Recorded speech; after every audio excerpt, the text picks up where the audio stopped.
quand on a conçu ce spectacle avec Awina Burgess, on avait donc envie de suivre le fil de l'écriture. Et très vite, c'est apparu que comme on l'avait connu enfant, par nos mères, qui étaient des grandes amies de Christiane Rochefort, on ne pouvait pas éviter de parler de ça. Et dès les premières rendus, les premières sorties de résidence qu'on a faites, les gens nous questionnaient là-dessus, disaient « mais ça c'est vraiment intéressant, allez-y ». Donc voilà, on a creusé ça et on s'est rendu compte que c'était très riche aussi par rapport au contenu de son œuvre, parce que en plus, tous les sujets dont elle traitait dans les années 50, 60, 70, enfin, jusqu'à la fin de sa vie, dans les années 90, sont toujours à l'ordre du jour.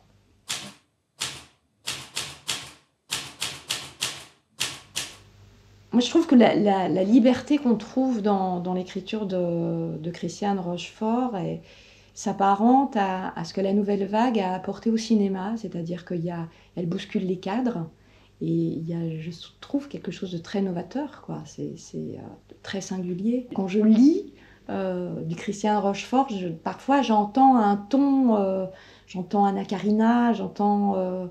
voilà, il y a un ton Nouvelle Vague. En plus, elle a eu le prix de la Nouvelle Vague pour Le Repos du Guerrier, en 58.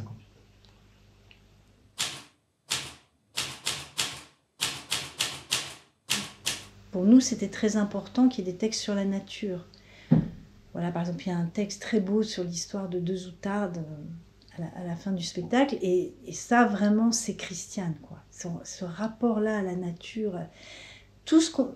Voilà, c'est complètement actuel maintenant. Toute cette nouvelle conscience que les animaux ont une sensibilité, que ce sont des êtres à part entière, elle a déjà ça dans ses écrits il y a 50 ans.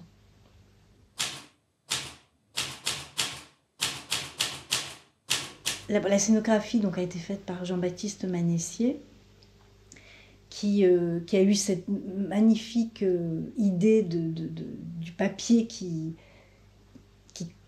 idéalement, on aurait voulu qu'il tombe des cintres, carrément, et donc qui se déroule par terre. Après, pour des raisons pratiques et aussi de taille de salle qu'on utilisait, où il n'y avait pas forcément des cintres, donc on a une structure qui nous a construite.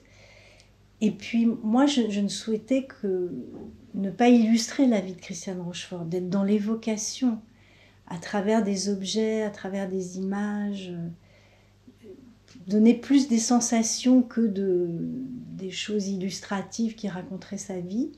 Et donc, j'ai demandé à une peintre que j'aime beaucoup, qui s'appelle Mariam Sidibé, de recréer des couvertures de livres, pour qu'on sache un peu ce dont on parlait au fur et à mesure, mais c'est une œuvre à part entière. C'est une peintre qui fait de la peinture sur l'ordinateur, de la peinture numérique, entre autres. Et puis, voilà, il y a des objets qu'on utilise, comme des vrais cailloux ramassés sur les plages par Christiane Rochefort et ma mère. C'était une de leurs activités préférées, surtout à Christiane. Rien n'est inutile dans ce spectacle. Tout sert à quelque chose. Il n'y a pas une chose sur le plateau qui ne servira pas, qui ne servira pas à l'histoire.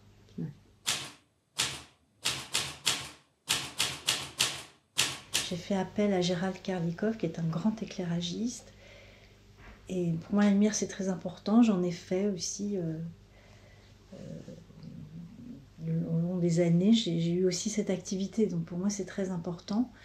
Et il a vraiment conçu une lumière simple et très sophistiquée qui accompagne merveilleusement ce qu'on fait, qui donne à la fois de l'intimité et qui met en relief ce qu'il faut mettre en relief, mais avec beaucoup de simplicité et de maestria, je trouve.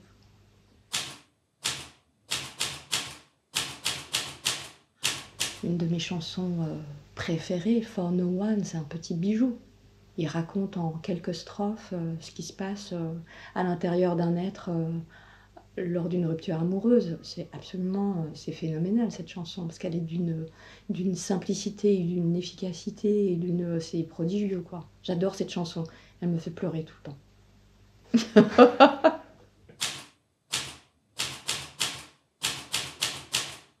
ce qui fait que je porte ce spectacle avec joie et que j'ai envie de continuer malgré les difficultés qu'on a pu avoir avec l'arrêt du Covid, etc.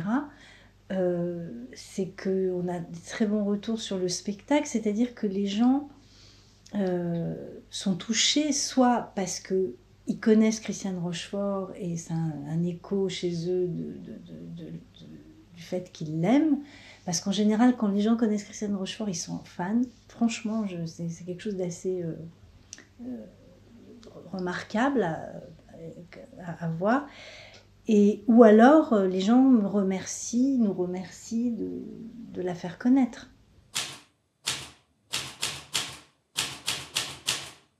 Nathalie Janet, je suis née en Suisse, mais j'ai toujours passé beaucoup de temps entre deux territoires, la France et la Suisse. Je suis vraiment franco-suisse. Je suis vraiment un vrai mélange, avec un peu de sang italien aussi. Et je suis arrivée au théâtre très rapidement, puisqu'à 6 ans, j'ai joué au théâtre du Chêne Noir en Avignon, avec Gérard Gélas. Et voilà, parce que mon père était critique de théâtre et que voilà, les choses se sont faites comme ça. Et je crois que j'ai été piquée, quoi, à ce moment-là. Après, enfin, j'ai jamais voulu faire autre chose que ça, en fait, que d'être sur scène, si ce n'est qu'au départ, j'étais plus attirée par le cinéma. Et j'ai démarré par ça. Le cinéma, télévision. Et puis ensuite, j'ai été très, comment dire, très sensible au texte. Non, c'est vrai. Parce que j'ai beaucoup été en surénergie dans plein de spectacles que j'ai faits avec des écritures classiques qui demandaient ça, qui nécessitaient cet engagement-là. Et là, le fait de pouvoir être dans cette liberté, comment dire, dans cette subtilité, c'est vraiment très, très, très plaisant, quoi. Dans cette chose proche du ressenti. Et donc la taille de la salle joue considérablement, ouais. Bien sûr, on est quand même dans un petit format. Ça, c'est sûr, c'est évident, quoi. On a besoin d'un petit écrin.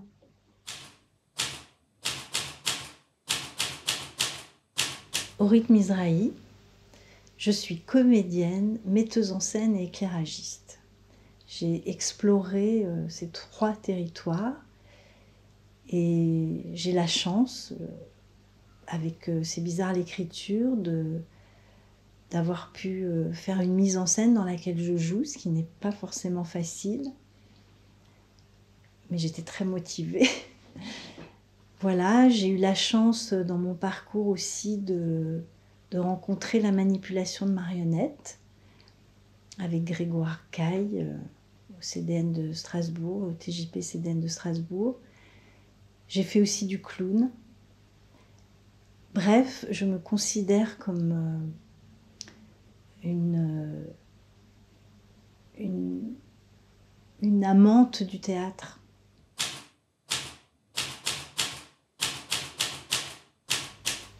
J'essaie de partager mon regard d'enfant sur cette femme hors du commun que j'ai connue quand j'étais petite, parce qu'elle a travaillé avec ma mère. Elles ont traduit un livre de John Lennon, toutes les deux. Et c'était un personnage vraiment insolite et assez fascinant, un peu impressionnante. Mais en même temps, j'ai des souvenirs très proches avec elle et d'échanges très intenses quand j'étais enfant.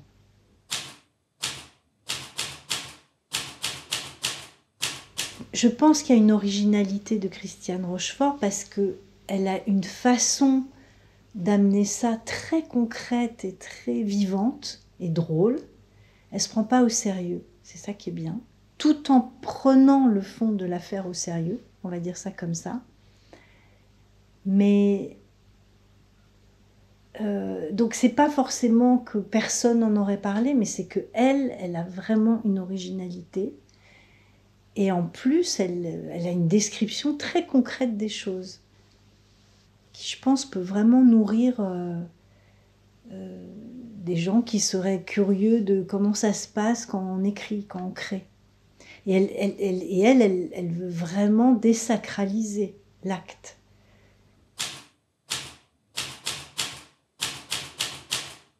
Je suis fascinée par la maestria, la finesse, la profondeur de La Porte du Fond.